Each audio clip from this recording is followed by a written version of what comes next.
You can buy growth. You can always buy growth. You cannot buy engagement. Engagement must be built into the product design. And so until you have nailed user retention and engagement, it doesn't make sense to grow. Is there a framework to crack engagement? There is. It's the hook model. So that's what I spend most of my career researching and working on. That was the subject of my first book, the subject of my class that I taught at the Stanford Graduate School of Business, which is this hook model, this 4-step process that where tastes are formed, where preferences are shaped, and where these habits take hold. Can you tell me about this framework? Sure. Do you want to? I don't know. Do you want to do it? At this point, I just have to be very honest with you.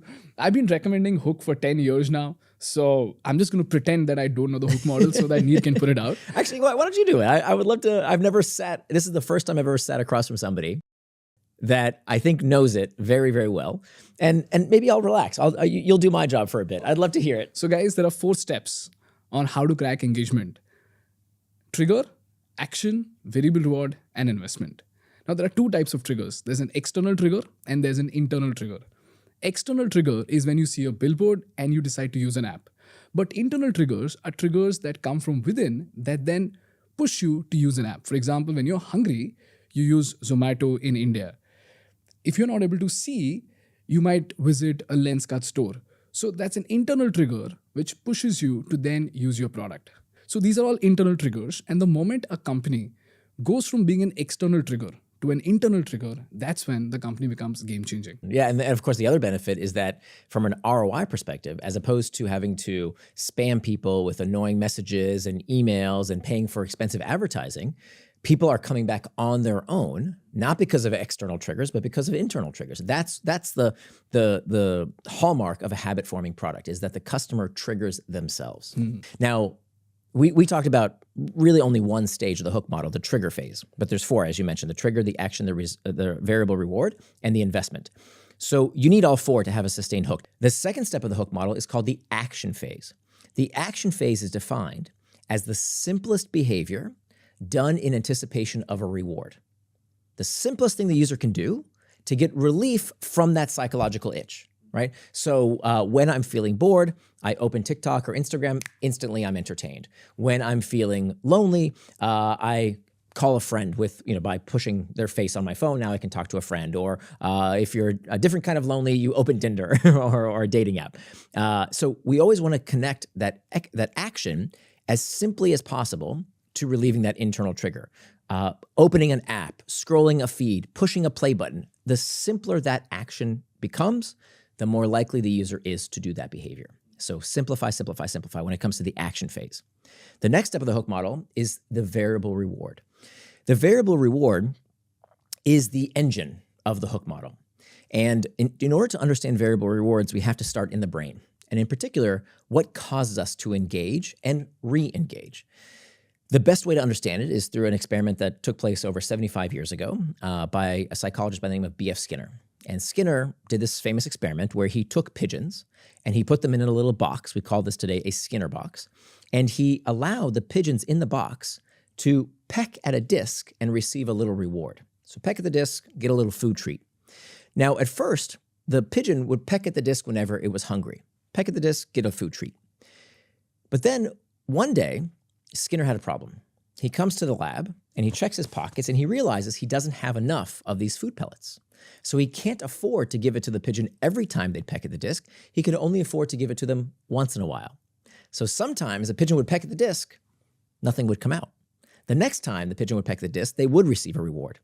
And what Skinner observed, to his amazement, is that the rate of response, the number of times the pigeon pecked at the disc, increased when the reward was given on a variable schedule of reinforcement. Why does that happen? Because variability, mystery, uncertainty causes us to engage, it causes us to focus, and it is highly habit-forming. So in all sorts of habit-forming products, whether that's cricket, you mentioned earlier how much you enjoy cricket. Why do we like watching a ball bouncing around on a pitch? Because there's variability. We're not sure what's going to happen. Who's going to win? What's going to happen? What's the next play? Why do we like to read interesting books? Why do we watch the news? The first 3 letters of news, N-E-W. So what's new? What's different? Gambling, right? Why do people get habituated or addicted to gambling? It's because there's variability. There's uncertainty around what you might win in one of these games of chance. When you think about social media, when you're scrolling that feed, you're not sure what you're going to find next. So in all habit-forming products, you will see some element of variability, either curing an internal trigger that is there, so boredom, loneliness, fatigue, uncertainty, or bringing certainty where it currently isn't. And then finally, the fourth, most important and most overlooked step is called the investment phase. The investment phase is where the user puts something into the product to make it better with use. And this is a revolutionary concept that we've only seen with the dawn of digital technology, at least on a massive scale, where a product, instead of depreciating, when you think about most products, your clothing, this chair, your car, things in the physical world depreciate. The more you use them, the less valuable they are, wear and tear. Habit-forming products do the opposite. A habit-forming product doesn't depreciate. A habit-forming product appreciates. It gets better and better the more you use it. And so that's what makes it so sticky. So when you think about data, followers, any kind of algorithm that improves the more you use it, skill acquisition, the more you learn about it, the better you become at using a product, all of those things build investment into it and make it better and better with use. Now, why is this so important today versus when I first wrote Hooked back in 2014? And I predicted this even back then when I wrote it. I wrote several articles about it, that as technology improves, we are now able to provide mass customization because of the dawn of AI. So now smart entrepreneurs are realizing that every product can now bolt on some kind of investment phase. That if you're able to connect customer information and improve the product with use, you're going to make your product more habit-forming and more sticky. So products that didn't have any kind of investment phase, for example, if you mentioned a skincare brand. How does a skincare brand get better with use? It's very difficult. So what they would do is build a brand affinity. So the only way to build investment was, hey, I've tried it before, and look, my skin looks good, so I'm not going to take a risk. And that is a form of investment. It's through a kind of skill acquisition of, oh, this is how I apply this. This is my brand. I have a brand affinity. I'll keep using it. But that's pretty weak. A competitor can come in and say, oh, yeah, well, we can do it better or cheaper. In the future, what I think will happen, and we're already starting to see this, is mass personalization. This is exactly the skincare product for you, and here's how to apply it in exactly the right way. And now send us the results. AI is going to analyze your skin or something and tell you, here's what the next step. Here's what you need to keep doing. And here's our next product line that's tailored just for you.